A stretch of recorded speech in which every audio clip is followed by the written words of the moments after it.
This panel is about understanding the AI trends in life sciences, not strictly the hypothetical or potential applications, but the gritty experiences that all of our panel are experts on. So I would like to start by inviting each of them to give a quick intro, and then we'll jump into our questions. I guess I'll start.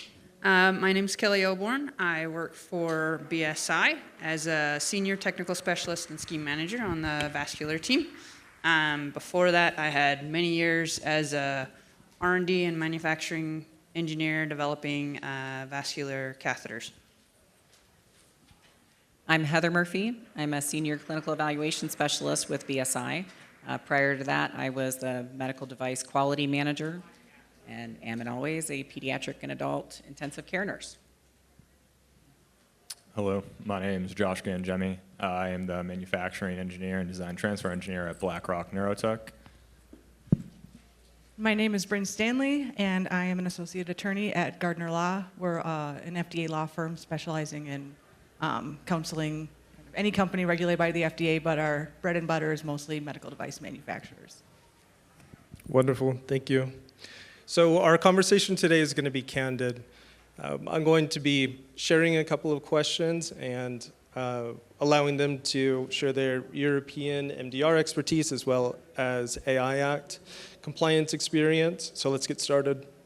So the first questions I'd like to ask today is, how is the global regulatory landscape reshaping what regulatory readiness means for manufacturers deploying AI medical devices, and what are the key lessons from Europe's MDR and AI Act implementation for US and Utah companies?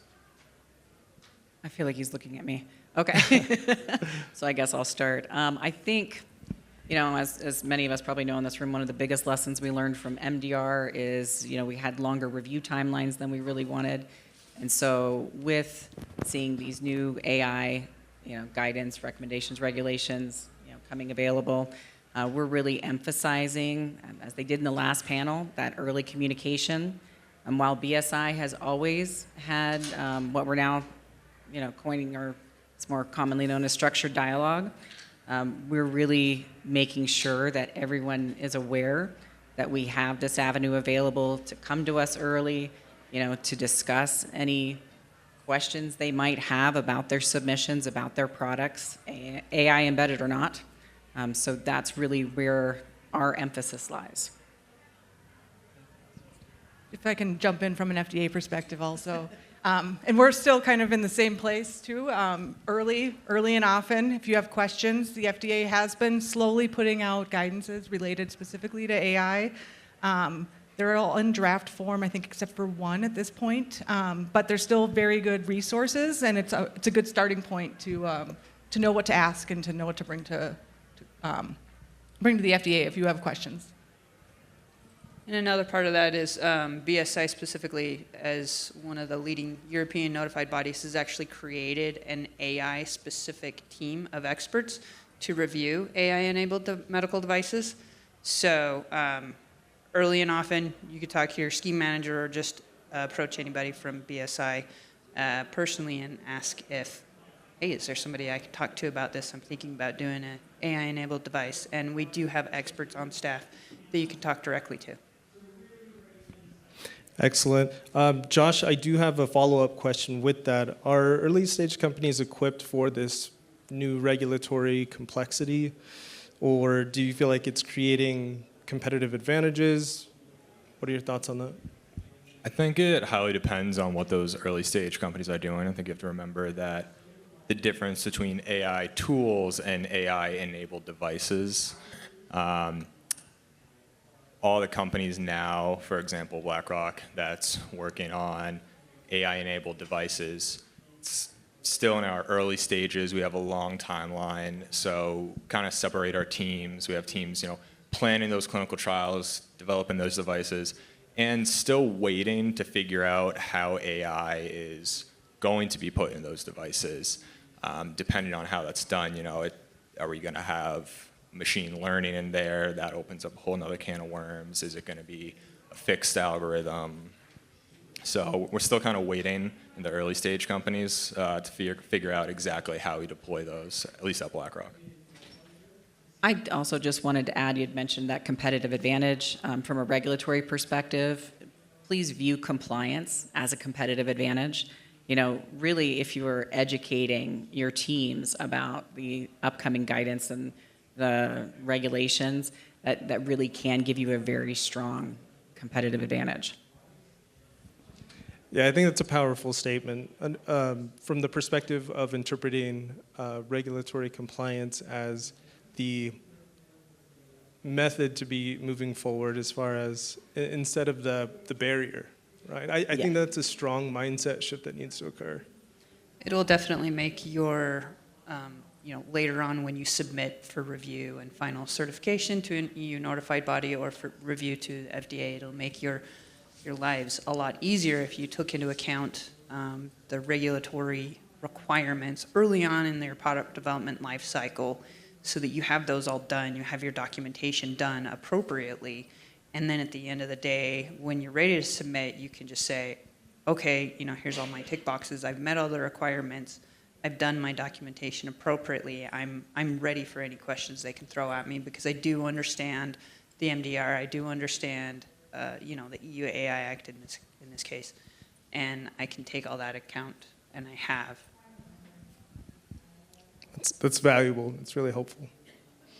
I'm going to move us to our next question, focusing on AI and quality systems and operational reality.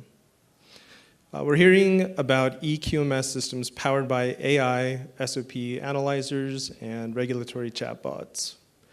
What's actually working in practice, and what are the real risks and validation challenges manufacturers should anticipate as they begin to incorporate AI into their quality and compliance processes? So I guess I can start. You mentioned AI chatbots for regulatory. Please don't use a chatbot to answer a question that is asked to you by a reviewer. We are trained to realize that you have given us that answer from a chatbot, and it's not a real answer. So please don't do that. But as for the other things, all the quality systems and everything, if AI is taken into account, it's all about the validation and how you've documented and what testing you've done to show that this is correct, and the documentation that you can show your reviewer, whether it's a in-process AI that enables efficiency in your production or it's an AI-enabled device, all of that documentation that shows these are my user needs. I've taken into account human factors, and these are, the boundaries that I've set in place, and all of those things, you've documented it appropriately, and you can actually show your reviewer that what you have is an appropriate process. Yeah, with human oversight. I'll just jump in there too. One of the things, and we've kind of been distinguishing between AI as used as a tool versus AI as a medical device, but speaking just as using it as a tool, it can be a great resource for all those kind of ongoing post-market things that you need to monitor as part of your quality system processes. And we've seen some clients start to tiptoe into the waters of those where they've been implementing AI tools to automatically monitor for complaints or look for trends in their non-conforming product and flagging those for review. And like we've mentioned, it always does have kind of a human on the other end of it, making sure. And they do need to still validate that tool according to how software needs to be validated that affects quality system requirements. But it has become something that a lot of clients have been implementing, and it's been really working for them. Yeah, that's something that I've been demoing a little bit. Kind of what Brynn said is flagging things. So is your EQMS or your AI making quality decisions? That's probably scary. But if it's just flagging things, if you put, like I tried an SOP analyzer, we uploaded some SOPs, and it might call out certain things, and it's like, I compared it to CFR Title 21, and it was just saying, like, maybe add this verbiage, maybe add this verbiage. And at that point, when you have the human in the loop, you know, it's just catching human error. And when you're using AI tools to catch human error, I think that's where we're at right now when we kind of talk about generative AI. You know, you don't want it to make an entire SOP and then you just like, this is our SOP, I didn't read it. Or you don't want some AI that's automatically maybe updating your SOPs and then you don't even review it. That's scary. So for AI tools, I would say definitely play with them. When you have the human in the loop and you're reviewing what the AI outputs, then it can be something that maybe streamlines it. I work closely with our regulatory team. I would never talk to like a regulatory chatbot and then just like not talk to him. It could be a good tool for me to like have a conversation with that and then go talk to him. And maybe we don't have to have a meeting about it. We can just have an email about it.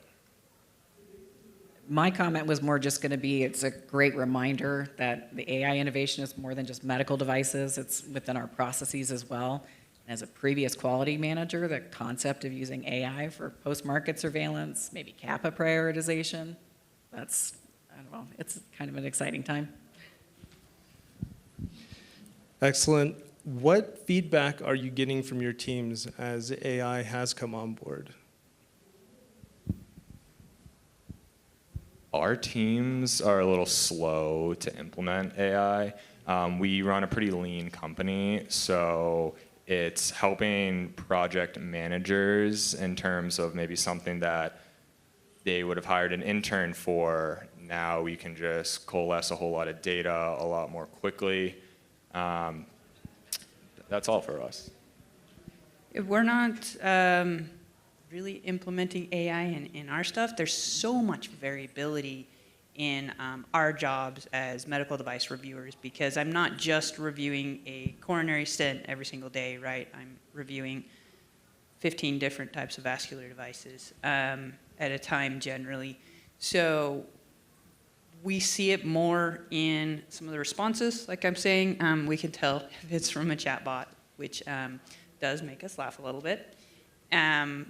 But we haven't really been seeing a whole lot. We have started hearing things and people talking about using AI for some different in silico trial data to help support their clinical data and their overall design decisions throughout their product development process. But we haven't started seeing that full blown yet, although we are aware of it. From our law firm perspective too, we've been kind of slowly integrating it into a lot of just our internal systems, and it's become super helpful, just like monitoring your quality system, kind of monitoring the regulatory landscape, and just flagging things for there. But obviously, it still needs the human touch on there. But it's definitely make some things I would say it has not helped at all. But we're slowly teaching our bots to do better work for us. So it's a little bit of a growing process, but it does make some things a lot more efficient. Thanks, Brynn. I have a follow-up question for you regarding risk and compliance when it comes to the deployment of AI. What do you feel like are the top factors with that? So I guess as far as for like our clients, if they've implemented some AI as part of their quality system, for example, for monitoring or anything like that, you do need to make sure that you're still staying on top of it, because if it is flagging, you know, we think that you have 15 things that you should open a CAPA for, you need to go and address all those 15 things when maybe you wouldn't have seen those before. So it's giving you good data, and more data is always good, I say, and but you do need to stay on top of it and make sure you're not inadvertently getting more behind now because you've created a little bit of a monster of an AI bot. So that's. And I can say for EU notified bodies, that would be definitely looked at in an ISO 13485 audit as well by the on-site auditors, on-site or remote, either way. But that definitely would be looked at if you are using AI to help your quality management system. it would be reviewed by the auditor, and the auditor would probably have quite a few questions as to what human controls are in there to ensure that you're not missing something or it's going overboard or something like that. Would definitely be looked at. That was actually going to be my next question, to ask about the documentation to prove said validation when it comes to that AI use. I would say transparency has always been one of the key in any type of conformity assessment or any submission to, I'm going to actually speak for the FDA too, and yeah, say that that's probably pretty important for them as well. Any thoughts on that, Brynn? So software validation and test method validation has always existed in this industry. It does get somewhat overlooked sometimes. I think implementing AI just re-emphasizes the importance of those activities. Having that backup documentation on this is how we know it's giving us the result that's true and accurate, that is always helpful. And if any regulatory agency asks for that, then you have it ready for them. So. And BSI also has come out with a voluntary AANDT. It's a AI automation data and testing. I may have that right. But that's voluntary, where you would actually provide all the details of your AI or the code and various things. And an AI expert at BSI would keep it obviously very confidential, as we do all of our things. But they would go through with you and look at the validation, how you validated it, look at the code, and actually end up giving you a letter that basically states, hey, BSI has looked at this and we do agree that it's doing what they say it's supposed to be doing. So that's something you could think about doing as well and asking BSI about. Josh, I wanted you to elaborate on something that you mentioned earlier. The augmentation of your staff, possibly replacing the role of an intern. Is it one? Is it the other? Is it both? Are you still accepting interns? We are still accepting interns. What I will say is, so we work as a pretty lean company, and for example, we were implementing a new ERP system, and to do that, we had to convert a lot of our BOMs into a format that could be API uploaded. We had our BOMs in Word documents. We had to convert them all to Excel documents. It was a struggle to do that, and I was actually surprised at the time that an AI agent couldn't take everything from Word to Excel on its own. But what we did do is we one of our coders, he could write an API and kind of do a cross-check. So once we got it in that Excel format, we could kind of upload 2 documents and then have it run through and just check to see if there was any typos. And then they kind of just like highlighted typos in certain documents. We still had humans going through and looking to see, did the AI actually catch things or did it not catch things? But that's an example of a tool where it's just streamlining, and I think it will get to a certain point where we can start trusting it more, and then you could validate, at least in this situation, you could validate an AI that's not changing its code. So when you know it, if you feed 1,000 documents into it, it'll output the right 1,000 documents, and you can validate that. So that was like a little taste that we got where we were like, oh, like this, I didn't have to look at all 1,000 of these BOM converts. We only looked at like a large number, just make sure we caught errors. Thanks for that. So what I'm hearing you say is that the key takeaways on that from the panel are validation, human oversight, and the clear documentation when it comes to those as being non-negotiables. Exactly. Wonderful. Moving to our next segment, AI and evidence generation for regulatory readiness and ethics. To the panel, what challenges arise when AI relies on clinical evidence or across multinational data sets? How can industries, regulators, and academia all collaborate to ensure AI-enabled devices meet both performance and ethical standards? Wow, that was a lot. Yes, I think for clinical. I think the first half of that question, it's going to be ensuring that that initial data set, it's the quality and reliability of the data that you're obtaining. A lot of times what we see, I think the second half of that very loaded question was, across multiple geographies, is obviously not all that raw data is going to come in the same format for you. So being able to interpret that and then demonstrating how you interpreted it to, really reflect real-world evidence so that it's usable. And then, to Kelly's point, making sure that when you, show that evidence or bring that to your regulatory authority, that you can demonstrate all of the verification, validation, all the testing that you've done. To build off what Heather said, she talked about feeding data into it. I know a pretty common discussion in the ethics world is bias. So they say garbage in, garbage out, but also like if you give biased data in, you could get biased data out, and we're all biased as humans. But when you have an AI or a tool that's being biased, then that could be just a whole regulatory, or that could just output something that you're not expecting. Absolutely, and just as a home, I think, message, we've seen it. My husband talks to me constantly about something he wants to buy, and then all of a sudden that's all I see on any of my feeds. So it is happening.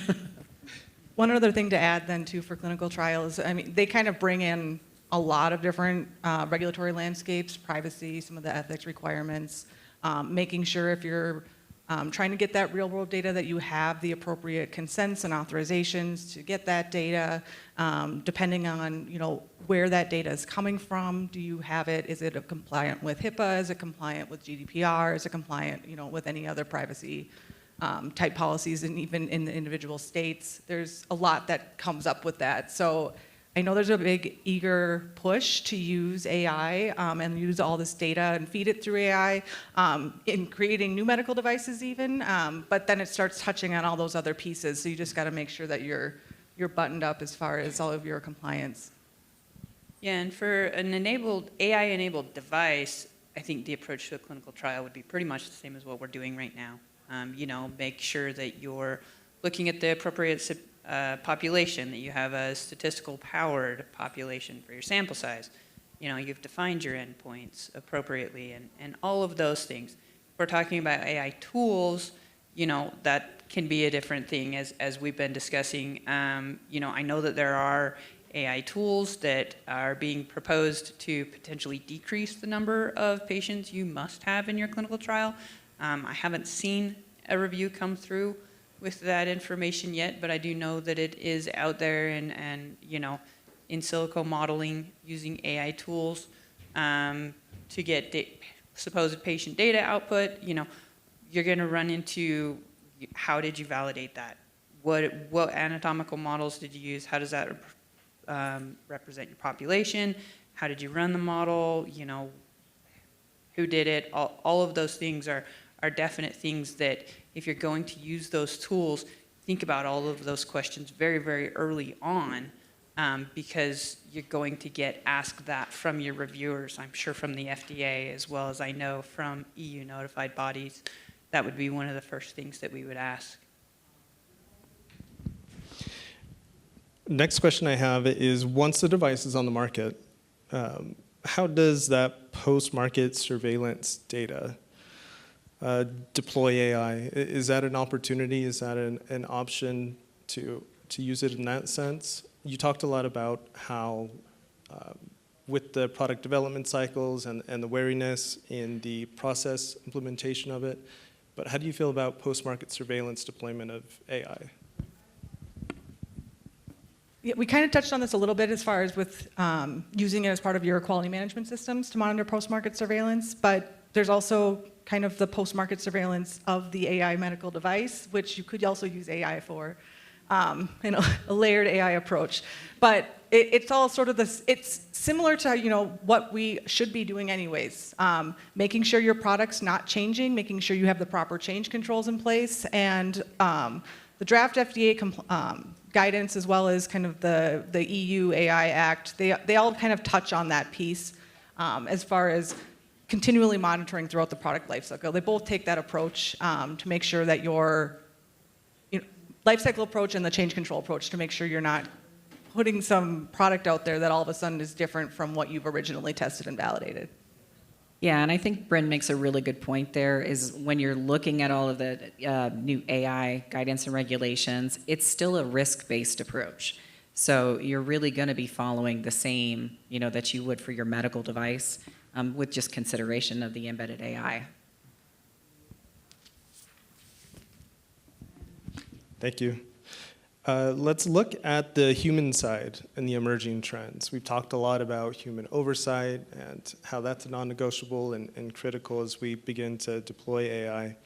What are new roles that are emerging as AI transforms medical device manufacturing and development? And what's the disconnect between the hype on Wall Street's envision of what that looks like versus the tactical application of AI? So I'm going to end this with a question to you guys, you regulatory guys. But I think right now we have to make sure we are talking about either generative AI and its tools, or if you stayed after the opening, the speaker talked about agentic AI. And I think agentic AI is where a lot of this hype is coming from that you see on headlines. And agentic AI is kind of being pitched as like what's going to replace people, like it's going to do your laundry, it's going to do your dishes. From a health science standpoint, that can be scary because it's like, is it going to be running assays? Is it going to be like actually replacing people? And when we start to go from generative AI to agentic AI, I think one of the pitches on agentic is it learns on itself, so it changes. Have you guys seen any like FDA guidance or like kind of talking about in post-market areas openness to accept that these language models could be changing and they're not fixed? So for EU anyways, and the EU AI Act, it does kind of sort of touch on this, but basically if you do have a AI model that is constantly learning and changing, that could be considered a substantial change enough that it is a new device potentially. And so that's definitely something I personally don't have the expertise for, but we do, like I was saying before, we do have AI experts. And so if you do have a model that does have that constant learning, and it is constantly changing, I would say that is something that way early on, when you very, very first start your development, reach out to your notified body, whether it be BSI or somebody else, or whether you're going to the US and it's FDA, reach out and say, hey, this is what I'm going to be doing. It's this type of AI. Can you give me a little bit of a handle on the expectations regarding, the life cycle and the development and the constant learning of this model, and how that needs to be explained, and what points there will be when I need to let you know, hey, there's been a big change here, and so it needs revalidation perhaps, or something along those lines. So basically it's the same thing as FDA has been saying: reach out early, reach out very clearly and say, hey, this is what I'm doing, and I have a question, because we can answer those questions. And the FDA too has a guidance on that, to give your change control plan to them as part of your submission process. And like you were mentioning, you do need to monitor to see when your device reaches a threshold where it has now become a different device and requires an additional submission or some type of notification. So that's something that would still need to be kind of baked into your product development process, so that you can know when it's reached that threshold that it requires some other kind of regulatory pathway. Brynn, I have a follow-up question for you. When it comes to the liabilities and risks of companies rushing for AI adoption, without any adequate training, governance, ethical frameworks, do you have any warning stories from Gardner Law? We haven't seen a ton of like FDA enforcement in this area quite yet, and there hasn't been a ton of like compliance and ethics enforcement that we've seen. But like we've been kind of discussing, if you're kind of thoughtlessly implementing these strategies without still complying with the existing regulatory framework, you already are going to open yourself up for compliance and regulatory risks. So that's where it's important to remember that we still have, we still have the regular regulatory frameworks that have been around for, 25 years at this point, that we still need to follow. Just considering AI on top of that, but don't forget that we're still regulated organization or regulated industry. So. And that's the same for the EU as well. Yeah, no, I was gonna very similar. I've heard some pretty scary. The EU AI Act is definitely pushing responsible and ethical AI development, and I've heard some pretty scary, fines for especially the higher risk AI. So I would definitely not run into that. I'm sorry, I think you said without any, awareness or education or yeah. Josh, what should manufacturers be prioritizing right now when it comes to the deployment of AI? With the deployment of AI, manufacturers should be listening to their regulatory affairs personnel and their quality personnel. It can be an exciting time for manufacturers. You think AI is really good at vision learning and memorizing patterns. I could think of an example where you could streamline a inspection all through just cameras and algorithms identifying patterns there to pass inspections. But that's great in practice, and we need to remember that we're working in these regulated areas, and what might be really good for production and engineering output and efficiency, where are your boundaries in that area? I think that's a great, just like we said earlier, these aren't obstacles to overcome. The compliance is really a strength. And especially with AI embedded technologies, we really need to demonstrate to the public, that they can trust, the products being placed on the market, our conformity assessments. We don't need more robot uprising concerns, So I think the collaborative approach that they've really emphasized here, especially today, is going to be really important. I always have to emphasize to my clients that I'm not trying to be a wet blanket. I am excited about AI too. I just want to do it in a compliant manner. So. Excellent. Well, we've covered a lot of information today. I would like to ask each of you, what is one key trend that our Utah companies can really focus their resources on when it comes to using AI? What's the highest priority in your areas of expertise? For me, I would say implementing those requirements, the regulatory requirements, into your design product development cycle very, very early on, so that those are kind of embedded, because those AI tools, especially if it's an AI device, not just an AI tool, that's going to have its own set of user needs. That's going to have its own set of boundary conditions and requirements, and those need to be included in your trace matrices for testing and development at the same time as all your functional specifications and ergonomic user needs. So I would say implement it early and implement it very clearly and ensure that it is fully tested. So I think I'm going to have to, again, emphasize the early, and just BSI has really tried to be very proactive with AI. As Kelli said earlier, we have a team of experts already on hand, available to answer questions. They can perform voluntary assessments. We have our structured dialogue available. And so I think Utah is really poised right now. I mean, look at the diverse team of just amazing expertise we have at this conference in this room. Use each other, use the resources that we have, and really just lean into being able to adhere to these requirements as we build on this. I would say for manufacturing and operations teams, focus on AI tools. AI tools, I think, are here right now. So that's definitely where we can get like the best bang for our buck. I was speaking with someone today, and we were talking about, I was like, where would you like to see AI? And they're like, in our ERP system. I know like sometimes for ERPs, you'll have a programmed order date, takes 2 weeks.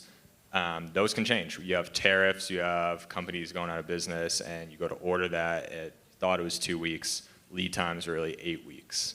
So having tools in our softwares, whether it's EQMS or our ERP, I think those are things to stay interested in and see if they can help you.